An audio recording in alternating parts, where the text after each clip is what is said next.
ng tatay ko ang pagkababae ko. Siya. May secret affair kami ng office mate ko. Hindi ko matigilan kasi sobrang galing niya sa... Rocky's Secret Files. Secret Files. It's the kind of bleep you never knew existed. Kunwari inosente, pero boy naman pala. Rocky's Secret Files. Secret Files.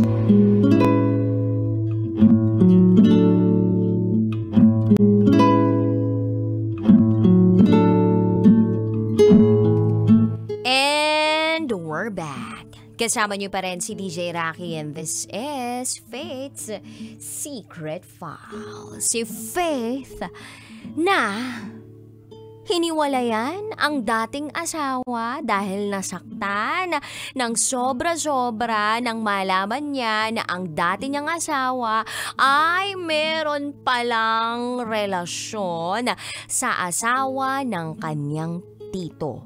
Nakabuntis pa ang kanyang asawa, nabuntis nga ng kanyang dating asawa ang kanyang tita, asawa ng kanyang tito. So nakipaghiwalay siya, gumastos siya para sa annulment at nung nakapag-anal na sila, ay nagpakasal na naman siya uli. In fairness unlimited marriages pala ite. Ang yaman, ang daming panggastos sa kasal tsaka sa annulment. Kaya lang, ang malupit dito, dahil ang daming problema ng current asawa niya, natagpuan niya yung sarili niya na bumabalik sa dati niyang asawa na si Justin. So, may asawa na si Justin, may asawa na rin siya, pero nagmamahalan pa rin daw sila hanggang ngayon ni Justin. Ang kanyang desisyong napili, lumayo na lang muna. Gulong-gulo siya ngayon. Ano bang dapat niyang gawin? Pakinggan na po natin yung mga kabisyo nating nag-share ng kanilang mga thoughts, comments, suggestions, and violent reactions. Ito po, ang sabi ni Miko at Rahe Lim. Ate, ba't kasi nagpakasal ka agad kahit alam ko na hindi ka pa nakakapag-move on sa ex-husband mo? Grabe ka. Medyo hindi ka rin martyr sa part niyang nagtsatsaga ka sa kanya. May asawa ka na kahit masakit, need na lang talagang tanggapin ang nangyari sa chapter ninyo ng ex-husband mo.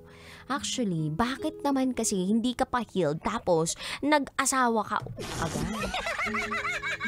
Kakaloka yung ganun. Kaya tandaan niyo po na ang pag-aasawa ay hindi po parang mainit na kanin na kapag ikay napaso, iluluwa mo. Iba po yung niluluwa. Charot with darot.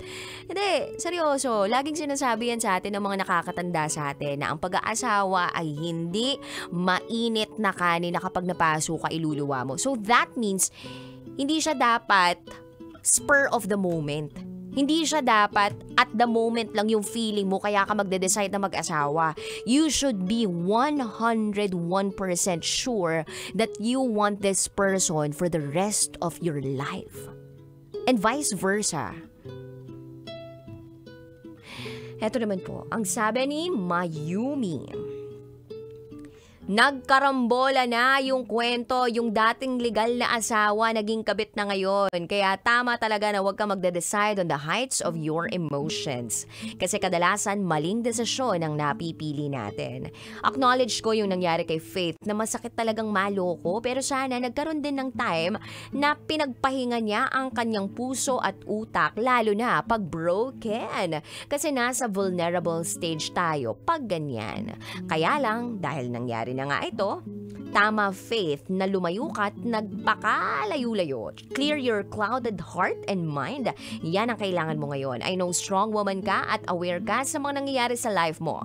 Be strong, be firm sa mga desisyon mo sa buhay. God bless and peace be with you. Yan po ay galing kay Mayumi. Totoo naman. Pagpahingahin nyo muna yung puso ninyo at yung utak ninyo bago kayo sumabak uli sa panibagong relasyon. Kapag na-broken, kailangan po ng healing phase niyan. Parang sugat lang. Yung sugat, hindi yan gagaling kung hahayaan mo lang. At kung ine-expose mo pa yung sugat mo sa kung saan-saan pa. Ang sugat, para gumaling, inaalam kung ano nga ba ang naging punot dulo. Nilalagyan ng tamang band-aid, nilalagyan ng gasa, nilalagyan ng betadine, ini-sprayan ng kung ano mang pang-cleanse. Yung iba, nilalagyan pa ng antibiotic para mag-heal.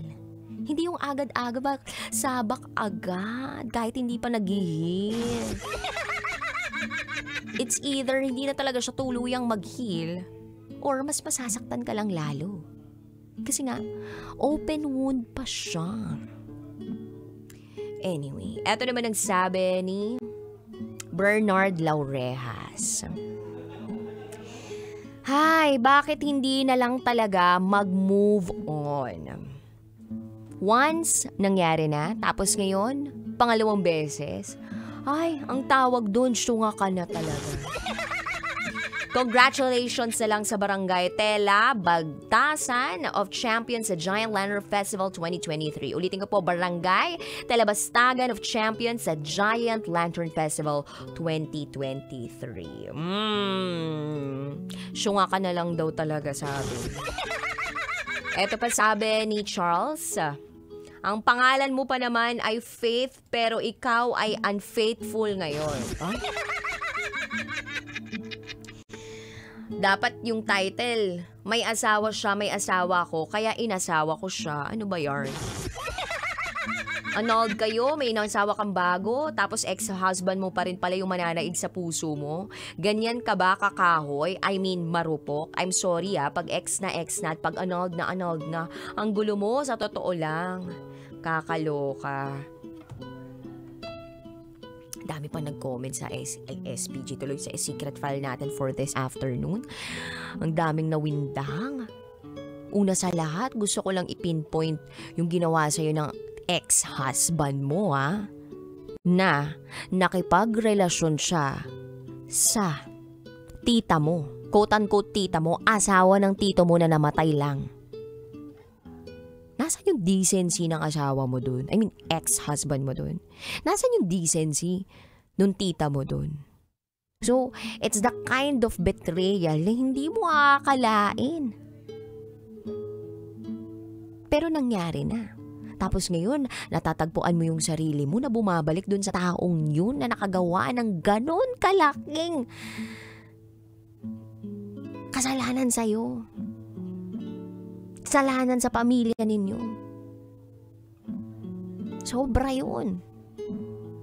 Binigay mo naman na lahat-lahat. Gusto ko lang i-remind sa'yo kung ano yung mga sinakripisyo mo dati. Ikaw ang nagtrabaho, ikaw ang nagpundar ng lupa ninyo, ng bahay ninyo.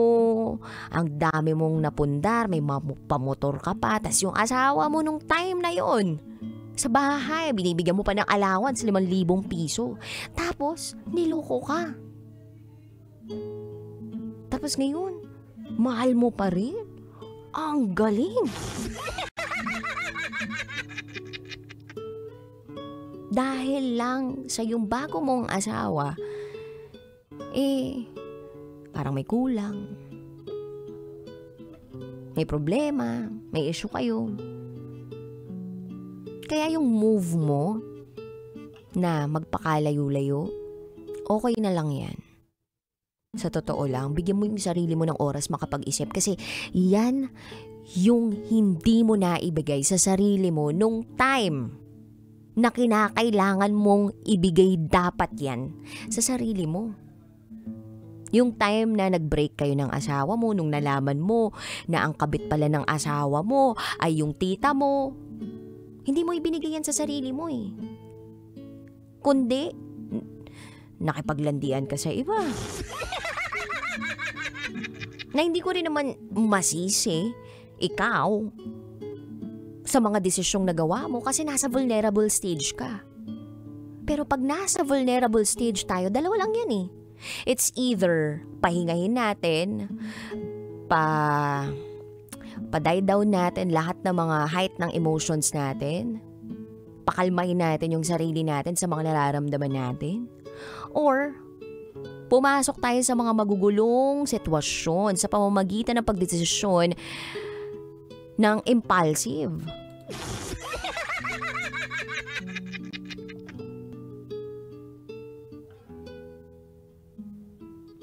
Yung iba, imbis na maayos pa yung mga dapat ayusin, mas lalo pang gumugulo. Bakit? Kasi nga,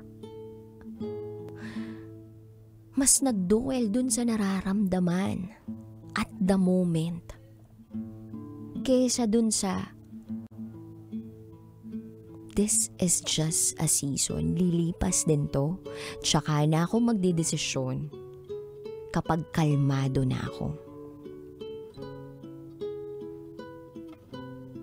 Kapag nabigyan ko na ng oras yung sarili ko. Kailangan ng oras, kailangan ng panahon ng isang tao para makapag-isip-isip. So give this much time for yourself. Ito na yung pinakamagandang Christmas gift and New Year's gift mo sa sarili mo. Sana ipunin mo lahat ng mga dapat na naibigay mo na time sa'yo in the past. Ngayon mo gawin yun. Kung kailangan ng 1 taon, 2 taon, na hindi ka mamili dun sa 2, na makapag-isip-isip ka, then do it. Deserve mo naman yan, girl. At wala namang namimilit sa'yo na magdesisyon ka agad. It's just that, kasal ka ngayon dun sa current asawa mo. Nagdesisyon ka na asawahin siya. So, responsable ka sana na sabihin sa kanya kung ano talaga yung current situation mo right now at kung ano man yung hinihingi mo sa kanya. Ano mga issues ninyong dalawa? At least just be honest. Hindi yung nagiging honest ka sa ex-husband mo pa. Bakit ganyan tayo mga tao? Dali nating makalimot. Hindi naman sinabi na, okay, wag ka magpatawad. Oo, maganda magpatawad ng tao, 'di ba? Lalong-lalo na kapag ang bigat-bigat nung nararamdaman natin towards the person na nakagawa ng kamalian sa atin. We're all not perfect. We're all imperfect creatures. Masarap sa pakiramdam na makapagpatawad. And forgiveness is actually a gift you give to yourself, right? It's not just for the person na nakagawa sa'yo ng kasalanan. Pero, dapat, kasabay nung pagpapatawad mo, ay yung hindi mo paglimot doon sa aral nung nagawa ng taong yun sa iyo. Another question, yung kung tatanggapin mo ba tong taong to ulit sa buhay mo.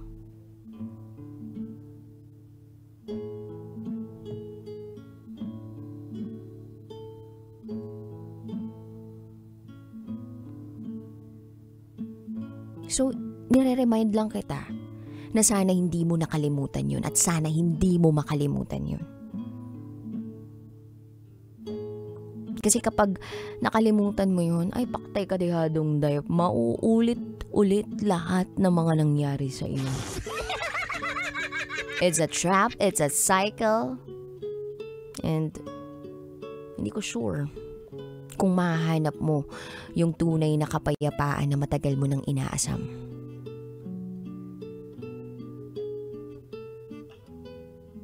Sa mga kabisyo po natin out there na gusto mag-share ng kanilang secrets, share it to me, rakitera@gmail.com. I gotta say, BRBS in Bathroom Break. You are still with me, DJ Rocky, and you are listening here sa stasyong number 1. Sa mga malulupet, manggapang sa kakalsadahan. 90.7 Love Radio. This is Fate's Secret 5. Sasakyan